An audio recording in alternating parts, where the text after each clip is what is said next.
1, 2, 3.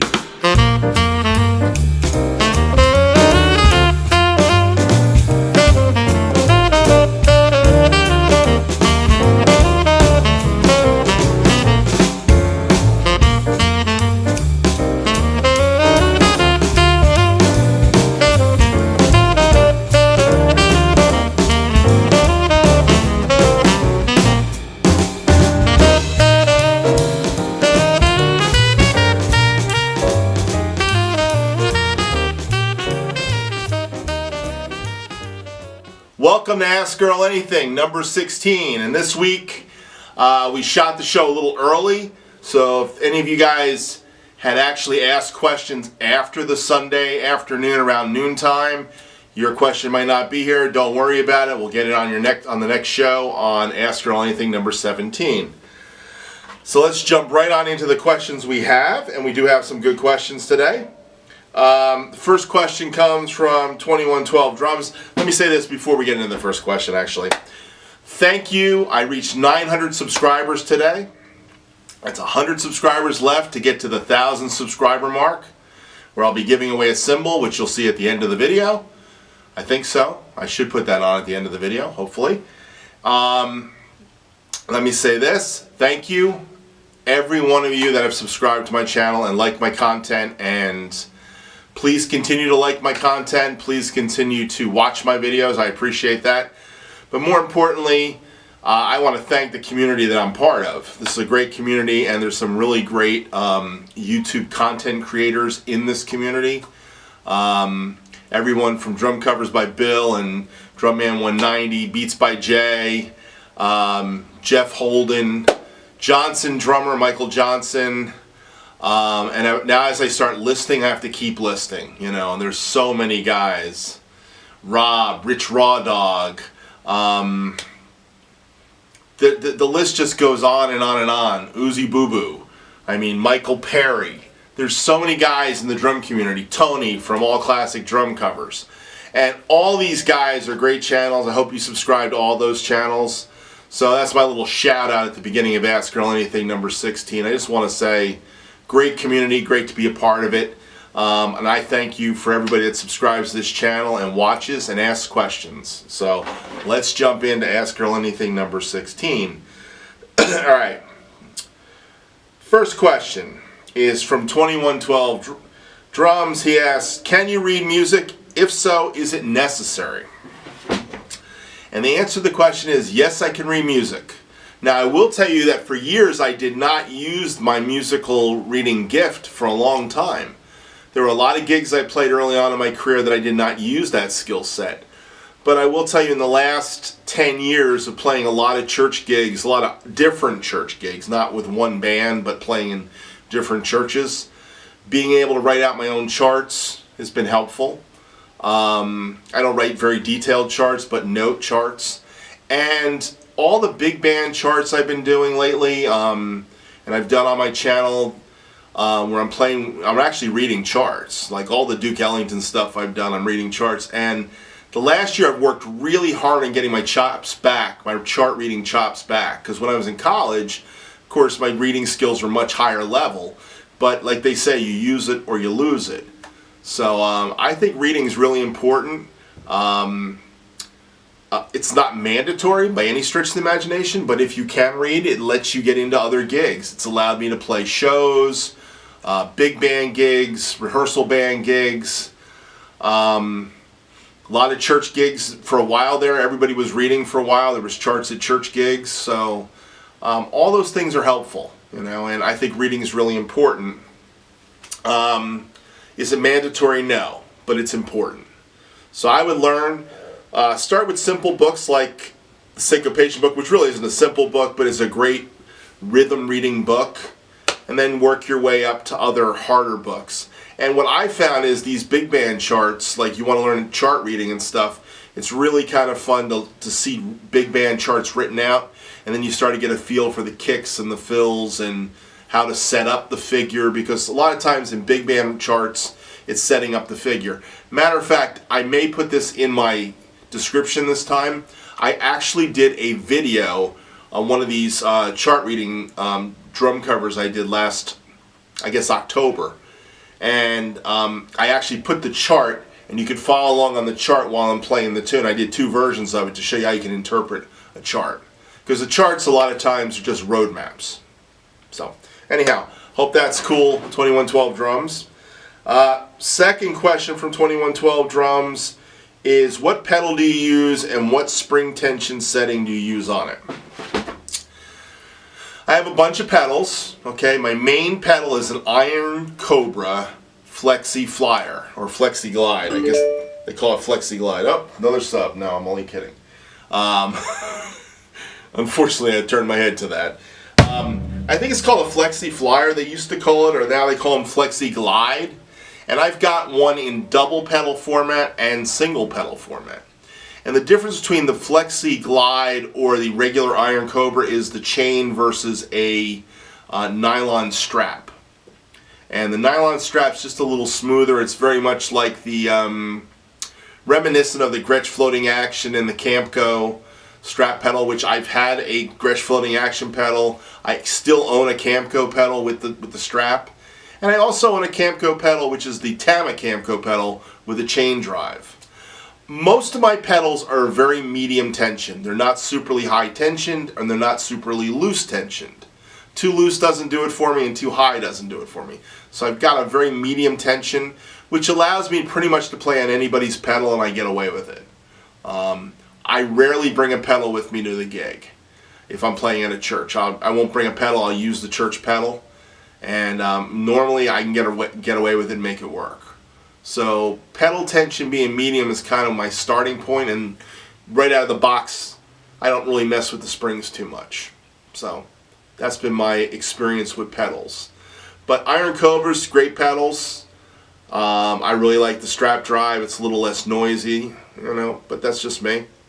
I've used Speed Kings. I've used I have an Axis pedal in here, my son-in-law's Axis pedal that I really like. It's a direct drive. And I did a video on pedals, and I showed a whole bunch of pedals. I had a whole bunch of them out here. So, anyhow, 2112, check that video out. Maybe I'll put a link of that in my description too, so you can check out my pedal video. But yeah, Tama, Iron Cobra, Flexi Glide with the strap, that's the pedal for me. That's my favorite pedal. Alright, the next question comes from Tekken Drums. And Tekken Drum says, what's your favorite drum gadget? Mine is a Gibraltar quick release hi-hat clutch. Take care. Well, drum gadgets. Wow. I will tell you that my favorite hi-hat clutch is the Remo one. And that's a neat gadget. You know, comes off and has a little teeth in it. Kind of turns. I've got a couple of these, but I also have that Gibraltar one. So that's a favorite of mine too. That's my second favorite hi-hat clutch. This is a gadget that a lot of people ask me about. These are like seed pods. Matter of fact, somebody asked me a question about it this week. I had it in my Zombies tune I did this week. What was it called? I hate when I forget names of things. Tell Her No. I think was it Tell Her No or Tell Her No? No, it wasn't Tell Her No. No. I did that cover though. I did a couple Zombies covers. This is my third one. Doom blah blah blah blah blah. I can't remember it. It's out today. Everybody's commenting on that video till you think it'll be the first thing on my head, but it's not. But I had these on the hi-hat like this. And they had a kind of a little clicky thing. I don't know. I've seen them. Some jazz guys use them. Sometimes they put them on floor toms. You get a rattle effect. That's one of my favorite little gadgets. I love gadgets, by the way. I'm a gadget guy. I could probably go around here and find a whole bunch of gadgets that I like. But those are two gadgets I kind of dig. This hi-hat clutch, I like the seed pod, seed shells, whatever they call them. They're kind of fun. So, you put them all over the place. I like that ching ring that comes out, that Meinl ching ring that kind of drops on the hi-hat. I like that a lot.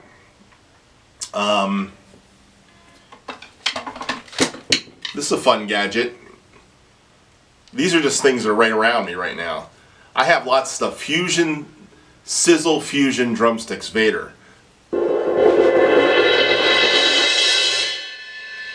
got a set of mallets on a pair of sticks. That's pretty cool. Now I'll show you a way to make those. Watch this. If you want to make a mallet, take a piece of felt and you put it on a drumstick, piece of felt.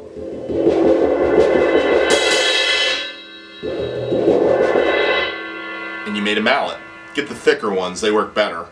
But that's kind of cool. Matter of fact, this drumstick's a gadget. A lot of guys wonder what this is. This is called a Trueline drumstick. It's got a little bulb in it. I love gadgets. Tekken drums, I can go gadgets all day long. I'd probably walk around my room here and find 50 gadgets that I have. I find stuff that are gadgety. Matter of fact, this is a cymbal spring. Somebody asked me about the cymbal spring. I usually have the china on here, but it's got like a spring. See this here? See this? It's got a spring on it, and you put the cymbal on it like this. I usually have my china on this one. See how it bounces? It's great for the china. Once you put it on your cymbal stand though, you've just eaten the threads, it's done. So this stays on here forever. I never take it off. It never loosens up, and if it does loosen up, I'm gonna actually put a screwdriver on the thing, keep it in. But anyhow, how's that? All right, this is the gadgets around me, okay? I could probably find some more, I'm telling you. Oh, this is another gadget that a lot of guys don't have. This one's called not a Remo. This is a Rogers external muffler. They came on Rogers drums back in the 70s. I now have 3 of them. I buy them when they're cheap on eBay. They go for around, you can actually buy a new one. Pearl makes one for Omar Hakim. I saw Omar Hakim use them, so I'm going to say Omar. They made them for Omar, but they probably didn't. They're about 20 bucks. They really clip on nice on the rim. These kind of squeeze clip on like a spring. But this one right here goes, I bought this for $5 with shipping, so it cost me $8. I just bought 2 more, which were in a little nastier condition than this, but for $10, 2 for 10, so that's like 5 each with the shipping. So I really dig these, and these are good for muffling the drum, the snare drum. So, kills the snare drum. Can move it around and stuff. So, Tekken, I just found a bunch of gadgets right here. But there's another gadget. See this? LP Claw. These are incredible. This is an incredible gadget, actually. I use it for mounting my mics, but if you put, I also use them on the bass drum, and I put a cowbell on it. I can put a cymbal stand on it, one of those old thin, the kind they used to mount on bass drums. I actually use that to get that kind of mounted bass drum off the bass drum effect. I've done that with I have some vintage L-arms, because I collect all kinds of vintage garbage. So lots of little vintage gadgets. Next question is from AR Drummer. He says, what is your favorite gig you have ever played at? Now that's a hard one, believe it or not. That's not an easy question for me. I've played some really memorable gigs. So I'm going to list a few, and then I'll end with the top. Probably the biggest gig is the top gig. Let's see. In college, I played the musical Grease in college. That was a highlight for me. I also started dating my wife at that point in time. That was a very good weekend. My future wife. She was going to be my future wife.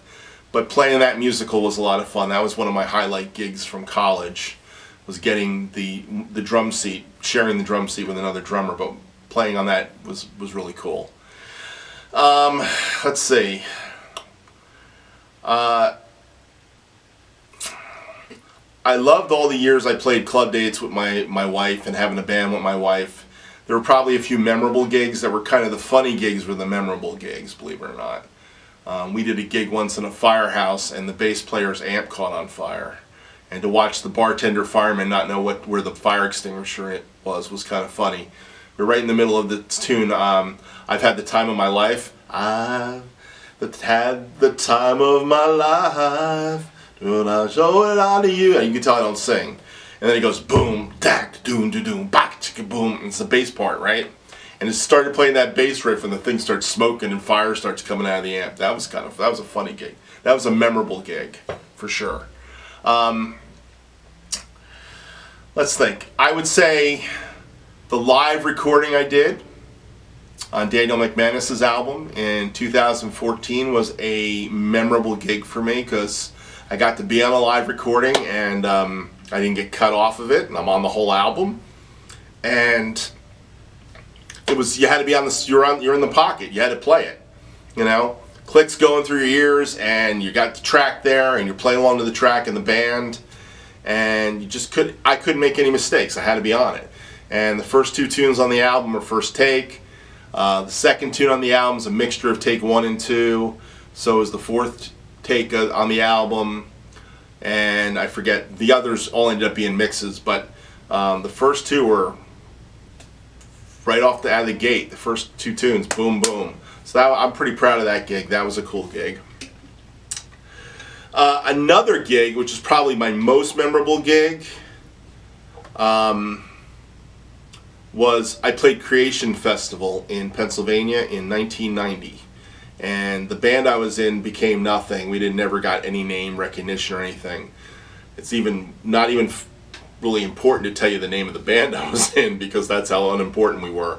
But the band that we went on before, the Newsboys, are still big today, which is kind of funny. So I didn't meet any of the Newsboys guys, but I did meet Joe English, who used to be the drummer for Paul McCartney and Wings back in the 70s. He kind of prayed with us. He's a Christian. He's actually a preacher now, but he had some solo albums and stuff out at the time. The first solo album he did was excellent. You know, when he got off his addictions and stuff. It took him years to get off the addictions too. That's part of his testimony. But yeah, that was a memorable gig. Very memorable gig. But I've played a lot of gigs, a lot of different places. I've played in prisons. There's some memorable prison gigs I did. I've gotten to play, like going to Nashville and recording the first album I recorded in Nashville was a memorable event, but it wasn't a gig, even though I did get paid for that. So it's kind of funny. I made a $400 a week paycheck that week, you know. So that was kind of interesting. But yeah. But the years I played with my band and the different iterations of the band were fun. We had a lot of fun gigs, a lot of fun weddings we did, and my wife singing and stuff. That was wonderful. So that was the fun. I've done a lot of fun gigs, but those are the most memorable ones. You know, the ones that really kind of stood out. And yeah, just played. I was in this band, again, the band that played Creation was called Water, but we really started out as Will and Ray is what the band was. It was Ray Gillio and Will Comstock. And we used to play Sunday nights in this bar in Neptune, New Jersey called the Green Parrot. We had a lot of fun gigs there. There was a lot of good nights playing sets there at that club. So, pretty wild. And I think did I tell this story once on Ask Earl Anything? But I played a short tour with another band, the band that did the record in Nashville. We went to Spokane, Washington. And I know I've told people this story, but we were in town in Spokane, Washington because we were number 27 on the radio station in 1988, on the Christian radio station. And while we were in town, we were running ads on the Christian radio. And right next to our ad was Amy Grant was coming to town. So she was playing at the big arena, and we were playing in these little clubs and little churches and stuff. That was funny. But that was a memorable gig too, because we went across the country to make about $300, and then we came home and did one gig at home, played 5 songs at a church, and made $500 as a band. That kind of told us our ministry belonged in New Jersey, not really all over the country, and the band never took off. But that was memorable. It was memorable being a part of that whole thing. So, anyhow, I don't know how much of this I'm going to use, but that was a great question, Adam, and it brings up a lot of memories, and I've got lots of different memories. So, but I'll tell you the thing about Creation Fest. This was the biggest thing. It was the first time I had a monitor guy off stage, period, who was adjusting the monitors. But the monitor guy says to me, he goes, "Do you want anything else in your monitors?" I'm like, "No, I hear the vocals and everything." He goes, "You want anything else? You want some kick, some snare?" I said, "I can get kick and snare?" "Yeah." And he starts I'm hitting the bass drum and the kick's coming through the monitors. It was the first time I had kick in my monitors ever in my life. Boy, oh boy, that's an incredible feeling when you can hear yourself through the monitors. Especially on a big stage where you got 10,000 people sitting out there. It was Thursday morning, 10 a.m., so we probably didn't have more than 10,000. But the place had about 35,000 at the event that week, so pretty cool. All right, that's it for Ask Earl Anything this week. Please ask your questions. This show is all about your questions. I really do appreciate everybody asking questions. I appreciate all my subscribers. I thank you all for watching. Have a great day.